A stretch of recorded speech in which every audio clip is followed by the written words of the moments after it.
جب بھی کسی ملک کے اوپر حملہ کیا جاتا ہے، اور جیسے کہ پاکستان کے اوپر بزدلانہ کارروائی کی گئی، یہ صرف پاکستان کے اندر لائن آف کنٹرول پہ نہیں انہوں نے کی، بلکہ انہوں نے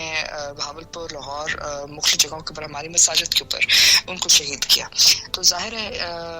پاکستان نے اس کا جواب تو دینا تھا، اور پاکستان حق پر جانے تک جب آپ پہ جنگ عائد کی جائے تو آپ اپنے دفاع میں آرٹیکل 51 کے تحت، سیلف ڈیفense کے تحت آپ ہندوستان کے اوپر کسی بھی قسم کی کارروائی کر سکتے ہیں۔ آپ نے اس کے بدلے میں ظاہر ہے نہ صرف ان کے 5 جہاز گرائے ہیں، ان کا ایک ہیرون UAV نیچے کیے، ان کے بریگیڈ ہیڈ کوارٹرز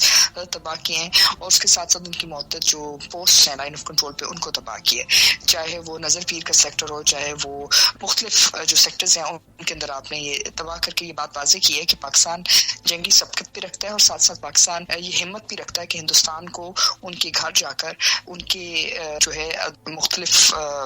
جو جنگی ٹارگٹس ہیں ان کو ڈسٹروائے کر سکتے ہیں۔ ان کے بریگیڈ ہیڈ کوارٹرز کو اننا جو ہے ایک واضح آپ کے لیے ایک کامیابی ہے۔ اب ایسی صورتحال میں ہم کہاں تک جاتے ہیں، کس جگہ پہ جاتے ہیں، ظاہر ہے اس کا فیصلہ آج NCA کی میٹنگ کے بعد ہوگا، لیکن ایک بات طے ہے کہ جب انہوں نے پاکستان پہ لاہور پہ بھاولپور کے اوپر اٹیک کیے تو انہوں نے پاکستان کے خلاف کھلی جنگ کی ہے، اور آج جو ہم میڈیا کو لے کے جا رہے ہیں وہاں، وہ بھی یہ دکھانے کے لیے کہ انہوں نے کوئی دہشت گرد نہیں ٹارگٹ کیے، بلکہ مساجد کو ٹارگٹ کیے، جو جنگی قوانین کے مطابق ایک بہت بڑی خلاف ورزی ہے، جہاں ڈیلیبریٹلی ملٹری ٹارگٹس کی بجائے سیویلین ٹارگٹس بھی نہیں بلکہ ریلیجس ٹارگٹس جو ہیں ان کے اوپر یہ اٹیک کیا گیا۔ تو ظاہر ہے یہ ایک شرمناک واقعہ ہے، اور ہندوستان کو اور ہندوستان کی فوج کو شرم سے ڈوب مرنے کا مقام ہے کہ جہاں وہ جنگ کے ابتدائی گھنٹے نہیں برداشت کر سکیں تو طول و عرض کی جنگ تو بہت دور کی بات ہے۔